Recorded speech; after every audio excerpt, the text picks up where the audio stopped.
Muito boa noite, você do curso Desafio, professor Hilder Maciel, e eu venho trabalhar contigo hoje em Direitos Humanos. Hoje a gente vai dar mais um conteúdo para você, né? Nós avançaremos um pouco nessa preparação, tratando de um dos temas que estão lá no final do teu edital. Qual seja? Produção na tela, por favor. Nós trabalharemos hoje o tema Política Nacional dos Direitos Humanos, certo? Beleza, indo diretamente já para o nosso material, né, para não perdermos tempo, a Política Nacional de Direitos Humanos é definida como uma política oficial do governo alinhada às organizações internacionais que visa garantir os direitos básicos das pessoas. Como assim? É uma política oficial. Se é uma política oficial, é uma política que é direcionada pelo poder público, né, advindo de ações governamentais.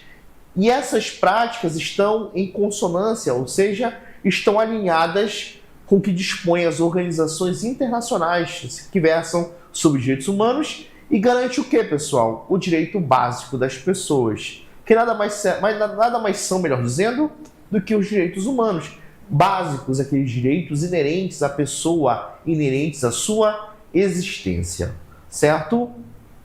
Então, uma política promovida pelo Estado, é uma política oficial.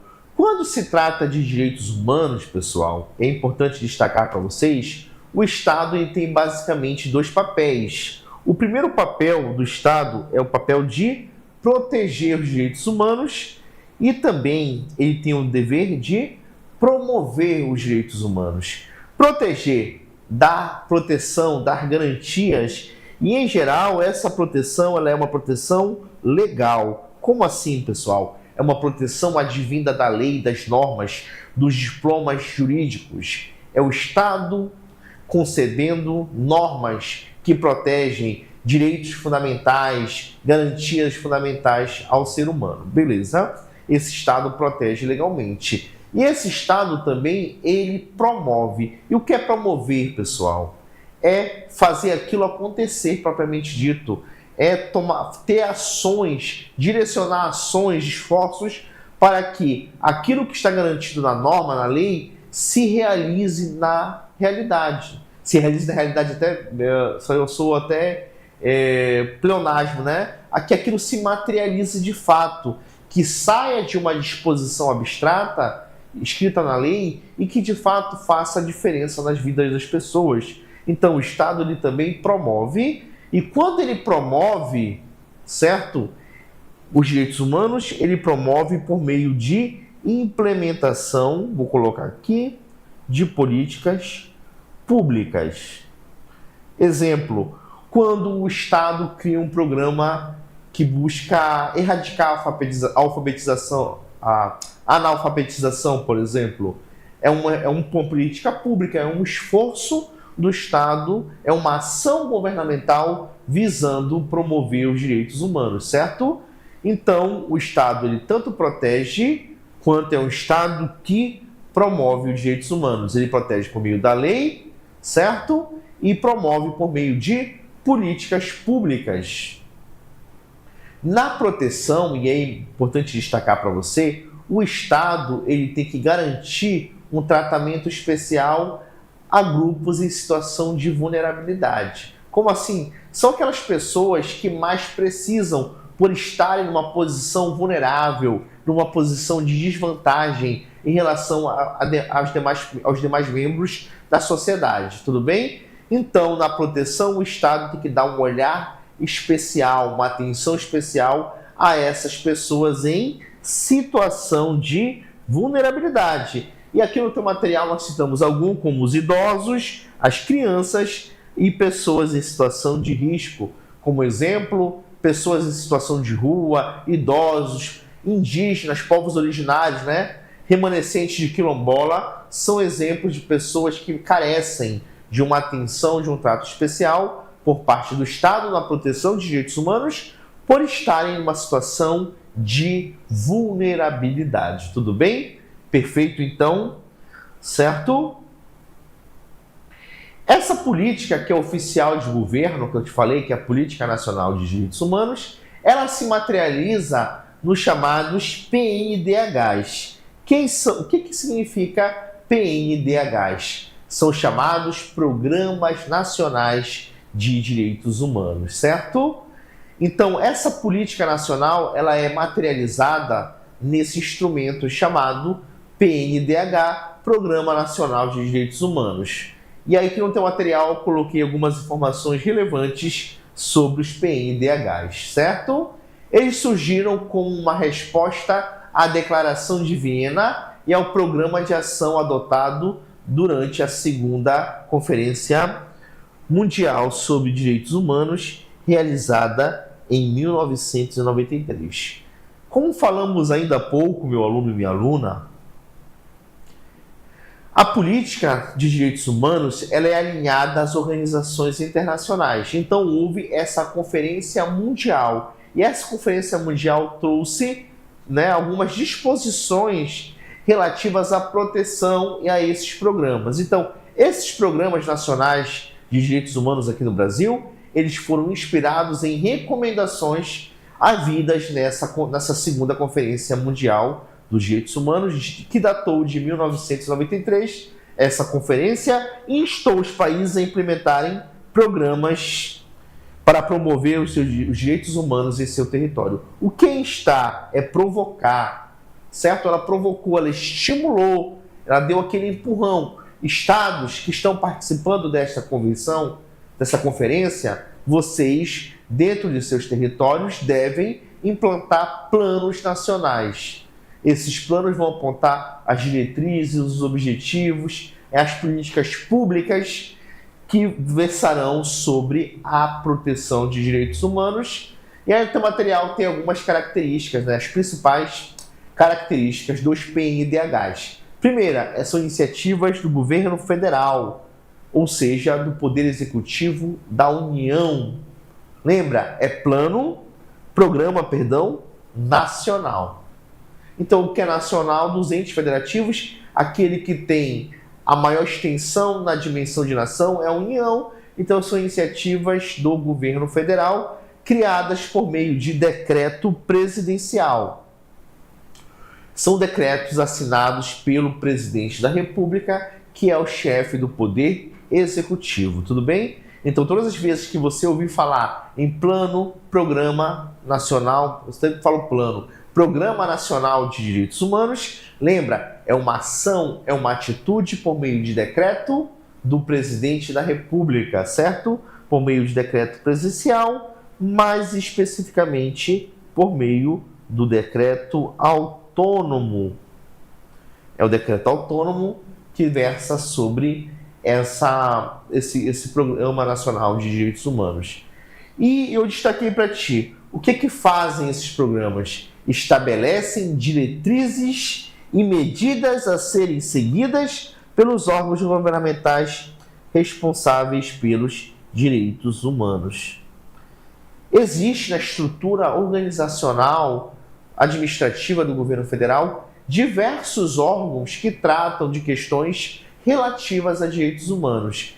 Só que todos eles devem ter uma matriz, um referencial a se seguir. E esse referencial é justamente o Programa Nacional de Direitos Humanos, o PNDH. E por que, meu aluno? Porque lá estão as diretrizes. O que são diretrizes? São as direções que devem ser seguidas, são as balizas que devem ser obedecidas e bem como as medidas que devem ser adotadas. O que deve ser feito por todos esse conjunto de órgãos do governo que trabalham com a matéria direitos humanos, tudo bem? Recapitulando, criado pelo governo federal, por meio de decreto presidencial, estabelecem diretrizes e medidas que os órgãos governamentais devem seguir. Então, o Programa Nacional de Direitos Humanos é um referencial, é aquilo que guia, que aponta as necessidades e como elas serão devidamente atendidas, tudo bem?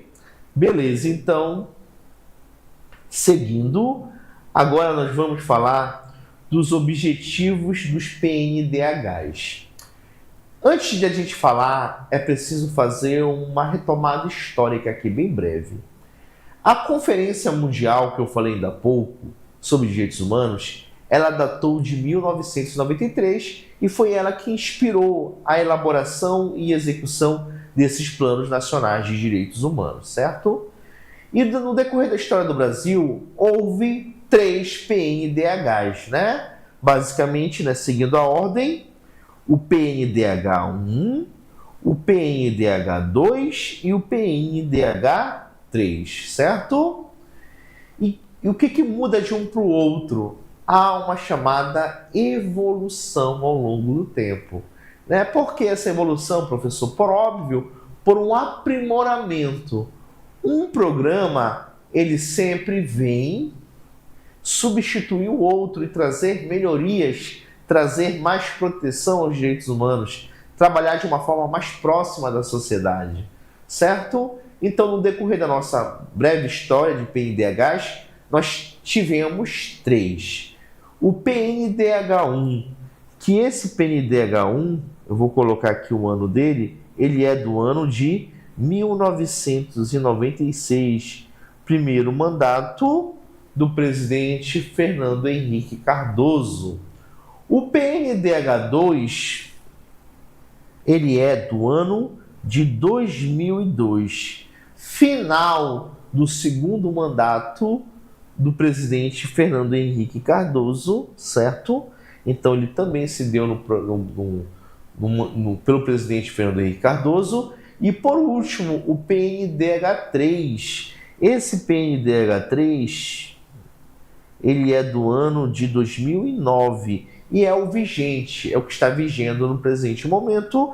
Esse PNDH3 também foi, aliás, ele foi no segundo mandato do presidente Luiz Inácio Lula da Silva, o nosso atual presidente, né? Mas foi nos mandatos anteriores dele, mais precisamente em 2009, que houve esse PNDH3. Bem, o que eu já te falei? Que eles evoluíram ao longo do tempo.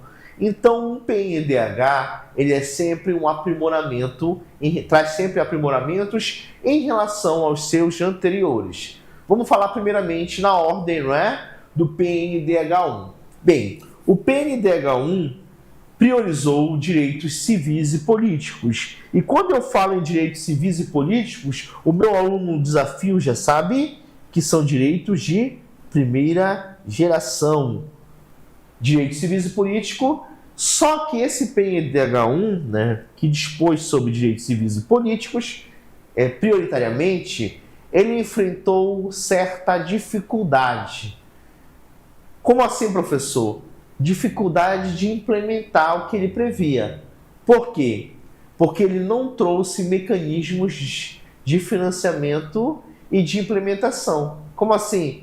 Ele dizia o que tinha que ser feito, mas não dizia como deve ser feito e de onde vai sair o dinheiro para ser feito, né? Porque não adianta, meu aluno, tu ter uma ideia se tu não tem de onde tirar, não é isso? Ah, eu tô com uma ideia de construir uma mansão de 4 andares, mas beleza, a tua ideia é ótima, mas como é que tu vai realizá-la? De onde tu vai tirar dinheiro? Como tu vai operacionalizar essa tua ideia? Então essa é a principal crítica do PNDH1, é que ele não trouxe mecanismos claros de implementação, ou seja, de como aquela disposição abstrata ia se concretizar e não tinha, né, o financiamento, a fonte de financiamento, ou seja, de onde sairia o dinheiro, né? Essa é a principal crítica do PNDH1 de 1996. Já o PNDH2, ele avançou, né? E trouxe avanços e incluiu, como consta no teu material, direitos sociais, econômicos e culturais. O aluno do desafio sabe que quando eu falo em direito social, econômico e cultural, eu estou falando de direitos de segunda geração, perfeito? São direitos, portanto, de segunda geração, direitos sociais, econômicos e culturais. E aqui, evoluindo em relação ao PNDH1, ele implementou mecanismos de acompanhamento. Isso é importante que você destaque. Ele implementou mecanismos de acompanhamento. Como assim, professor? agora é possível se verificar se aquelas medidas estão sendo adotadas e seguidas, se aquelas recomendações por hora preconizadas estão sendo executadas de fato, se elas estão tendo concretude, certo?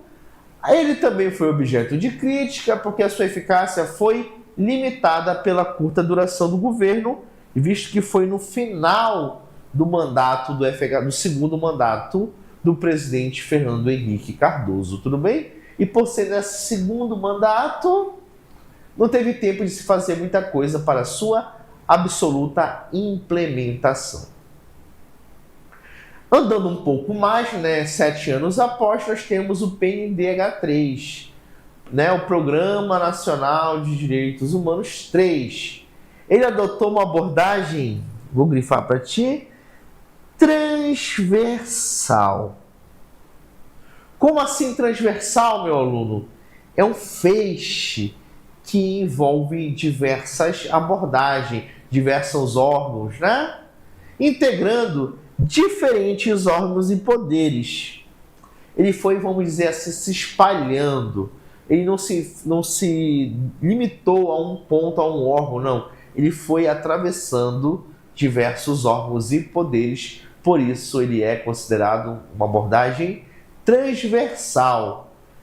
Buscou-se a universalização dos direitos em um contexto de desigualdade. Meu aluno, minha aluna, universalizar, como está aqui no teu material, é ou não é levar a todos? É, porque considera-se aqui um contexto de desigualdade. E quando está a desigualdade ela sempre se traduz na dificuldade, na diferença de acessos a direitos básicos de umas pessoas em relação às outras. Algumas pessoas, por estarem numa posição socialmente mais privilegiada, detêm uma maior facilidade de alcançar, de acessar os direitos. Mas aquelas pessoas que estão esquecidas na periferia, no sistema prisional, por exemplo, aquelas pessoas que têm dificuldades financeiras até mesmo de acessar os direitos mais elementares da existência, elas precisam desse direito. Então o PNDH3 ele trouxe essa realidade de levar esse direito a todos, buscar a sua universalização, como bem apontou aqui. O foco dele é o combate à pobreza. Então muitas das políticas públicas por ele preconizadas visam isso, observar, constatar de forma até mesmo óbvia que existe um contexto social no Brasil de desigualdade. E a desigualdade se traduz em pobreza, discriminação. Então ele combate a pobreza, combate também a discriminação, os mais diversos tipos de discriminação, e não só isso, versa também sobre o desenvolvimento de políticas ambientais. Olha que interessante. Quando ele fala em direito ao meio ambiente, eu estou falando de direito de terceira geração. Então, como você pode bem observar, houve uma evolução. Foram agregados novos direitos, novas vertentes de proteção, do 1, do 2 para o 3, certo? O 3 traz direitos de terceira geração, preocupa-se inclusive com o desenvolvimento de políticas ambientais para a promoção daquele chamado meio ambiente ecologicamente equilibrado. Tudo certo, aluno querido e querida do nosso curso Desafio? Espero que sim. Vamos lá, vamos seguir então. Beleza. Agora, indo mais além um pouquinho, nós falaremos um pouco para você da competência normativa do PNDH3, A gente vai falar agora com um pouco mais de atenção e foco para o PNDH3. O PNDH3 é o vigente, certo? E aqui eu já te falei, ele é um produto do presidente da República, de um decreto chamado Decreto Autônomo. Esse decreto ele cria a norma primária no ordenamento jurídico do país. O presidente da República, basicamente, ele tem 2 tipos de decreto que ele trabalha. O decreto regulamentar, que é para explicar o sentido, aprimorar a aplicação de uma lei que já existe, e o decreto autônomo. O decreto autônomo ele parece muito com uma lei. Por que ele parece com uma lei? porque ele inova no ordenamento jurídico, certo? Então ele é uma norma primária e os programas nacionais de direitos humanos, eles são produtos desse decreto autônomo, tudo bem? Que a Constituição dá como prerrogativa ao presidente da República, como eu já falei em outros momentos. Beleza. O nosso PNDH3, que é o programa vigente atualmente, ele se organiza em 6 eixos orientadores. E nesse resto de aula, eu vou falar para ti de cada um desses eixos, tudo bem? Esses eixos são conjuntos fundamentais de temas de direitos humanos a serem considerados essenciais para a atuação governamental. Ou seja, das diversas formas que os direitos humanos se apresentam, o governo, ao elaborar o PNDH3, escolheu 6 áreas de maior destaque, que ele chamou de eixo orientadores, tudo bem? E cada eixo tem 3 elementos, são 6 eixos, cada eixo tem 3 elementos. Quais são esses elementos que cada eixo contém? Diretrizes, objetivos estratégicos e ações programáticas, né? Rapidinho explicando cada um deles. Diretrizes são os princípios orientadores que delineiam uma visão geral do eixo, direcionam a sua implementação. Então, diretriz é aquilo que direciona, que aponta o que deve ser feito. Eu identifiquei um problema, apontei uma diretriz. O objetivo estratégico, que é um outro elemento dos eixos, são metas a serem alcançadas, ou seja, para garantir a efetivação dos direitos humanos. Em outras palavras, é aquilo que se busca realmente conquistar. Eu quero, por exemplo, aumentar X% o número de pessoas abaixo que saiam da situação de pobreza. Eu quero diminuir X% a população em situação de rua. É um exemplo de objetivo estratégico, ou seja, eu estou estabelecendo meta. E as ações programáticas são medidas concretas a serem adotadas para atingir os objetivos estratégicos, né? Na diretriz eu vi o problema, no objetivo eu quantifiquei o que eu quero e nas ações é o que eu vou fazer para atingir esse objetivo, tudo bem? Certo? Então, cada eixo tem a sua proposta e cada proposta, né, tem esses elementos: diretrizes, objetivos estratégicos e ações programáticas. Beleza. E vamos agora então, meu querido, minha querida, aluno do curso Desafio, falar para vocês do eixo. Será que tem alguém no chat, né? Fica de vez em quando na dúvida. Será que eu estou falando sozinho ou eu tenho audiência? Não sei. Vamos ver se eu tenho audiência. Abrir rapidinho aqui. Mande um sinal, né? Como diz o cabra do Pichote. Vamos lá então, vamos continuar o nosso conteúdo enquanto a gente vai procurar aqui o canal do Desafio para verificar a interatividade, né? Vamos lá. Sobre os eixos orientadores, quais são os nossos eixos orientadores? Vamos a eles então. Vamos lá. Certo. São 6, né? Disse para ti. Qual é o primeiro? Interação democrática entre o Estado e a sociedade civil. O que é interação? Vem de interagir, vem de proximidade, vem de comunicação. Ou seja, esse eixo visa fortalecer a participação da sociedade civil na formulação e implementação de políticas públicas de direitos humanos. É a cidadania propriamente dita. Os cidadãos, as pessoas, a sociedade, ela é ouvida. A sua opinião é importante, o Estado interage com ela, portanto, né? É fundamental haver esse fortalecimento, esse é o primeiro eixo. O segundo eixo trata de desenvolvimento em direitos humanos. Busca garantir o desenvolvimento econômico e social, ou seja, a melhoria, né? Quando a gente fala em desenvolvimento, a gente fala em crescimento, em progresso, mas isso também é aliado ao desenvolvimento social, de forma justa e sustentável com respeito aos direitos humanos. Não se pode ter o desenvolvimento pelo desenvolvimento. Adianta crescer, adianta melhorar, sem olhar para as pessoas? Adianta, por exemplo, promover o progresso de determinada cidade, de determinado estado, com uma exploração, por exemplo, né, de uma riqueza da natureza, um extrativismo que seja, a cidade cresce, mas as pessoas continuam em situação de pobreza? Faria sentido? Então, esse segundo eixo ele versa sobre isso. Desenvolvimento econômico aliado ao social de uma forma justa, sustentável e sempre respeitando os direitos humanos. Tudo bem, aluno? O desafio?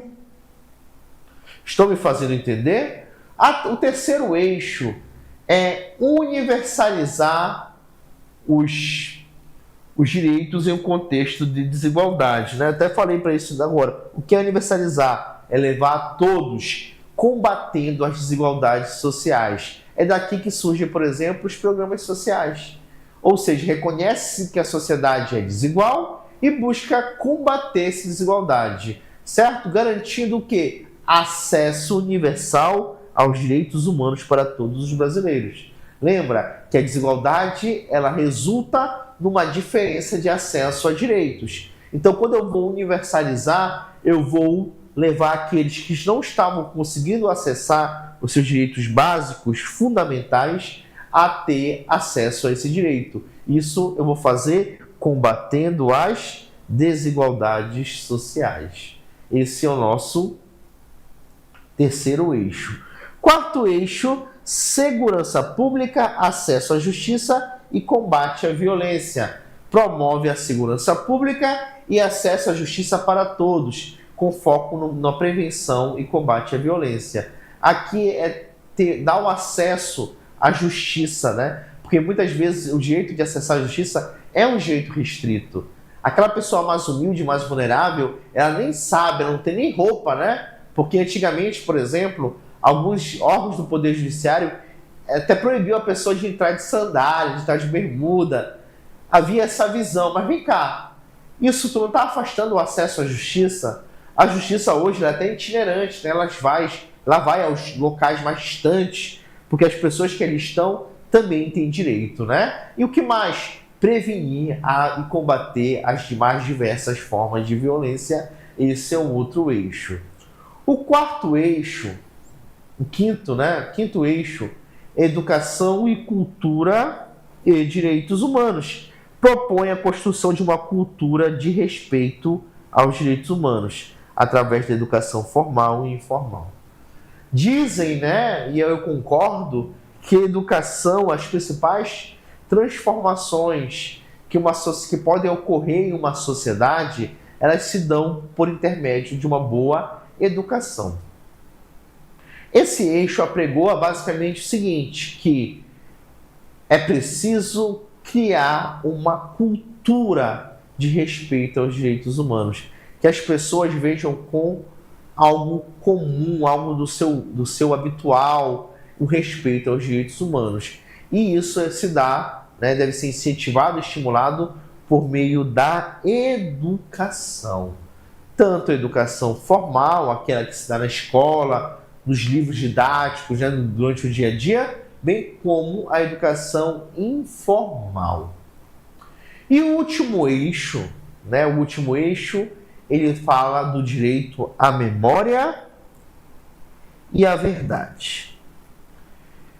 Reconhece o direito à memória e à verdade das vítimas de violação de direitos humanos e promove a reparação dos danos causados. No período da ditadura militar, por exemplo, no Brasil, muitas foram as pessoas que foram vítimas de violações de direitos humanos, né? Se você fizer uma pesquisa rápida aí na internet, vai ver Vladimir Herzog, vai ver tem uma música, né, que fala do desaparecer, que fala, né, da volta do irmão do Enfio, o bêbado equilibrista, que trata, né, dos refugiados, das pessoas que eram desaparecidas nesse contexto de ditadura. Então foram muitas as vítimas. Esse eixo reconhece o direito à memória, ou seja, ao não apagamento, vamos dizer assim, histórico, né, de reviver para que essas violações não mais ocorram. E o que mais, meu aluno? Dar a devida reparação aos danos que foram causados a quem foi vítima ou aos seus familiares. É o que versam esse último eixo. Então, resumidamente, nós falamos dos 6 eixos, tudo bem? Então, no primeiro, já falamos fortalecimento da democracia participativa, certo? Aproximação de sociedade e Estado. O segundo, desenvolvimento sustentável inclusivo, valorizando a pessoa humana e protegendo os direitos ambientais. Aqui eu estou trazendo para ti uma ideia resumida do que a gente já comentou sobre os eixos. O terceiro busca o que, meu aluno? Garantir os direitos humanos de forma universal, promovendo o desenvolvimento integral de crianças e adolescentes, combatendo as desigualdades estruturais. O quarto fala da democratização e da modernização do sistema de segurança pública, na prevenção da violência e na garantia dos direitos das vítimas dos crimes. E no eixo educação e cultura, prioriza-se a implementação das diretrizes da Política Nacional de Educação em Direitos Humanos, fortalecendo o quê? Princípios da democracia, promovendo a educação em direitos humanos, tendo essa ferramenta. E o eixo da memória e do direito à memória e à verdade reconhece a memória e a verdade como direitos humanos, promovendo a sua preservação e modernizando a legislação relacionada com o objetivo de fortalecer a democracia. É nesse contexto, meu querido aluno da verdade, meu querido aluno do desafio, que surge a chamada Comissão da Verdade.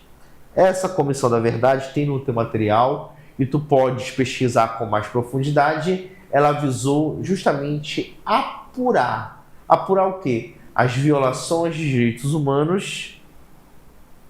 Vou colocar aqui, violação dos direitos humanos na ditadura militar. Na ditadura militar. Perfeito? Tranquilo, meu aluno? São esses os eixos, suas principais características nesse assunto, nesse conteúdo Política Nacional de Direitos Humanos. Eu quero de coração agradecer a sua paciência por estar nesse dia, assistindo nossa aula, e sempre com esse compromisso de, na melhor forma possível, passar para você o conteúdo.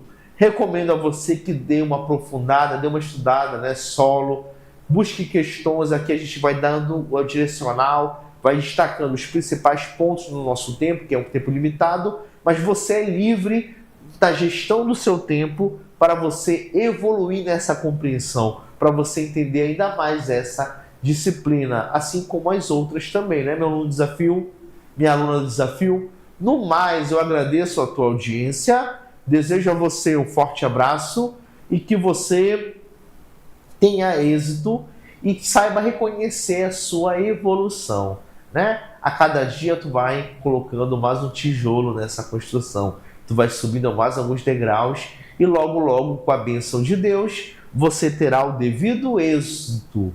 Era isso que eu tinha para falar para ti, meu querido, minha querida aluna. Falou! Um abraço do professor Hilder.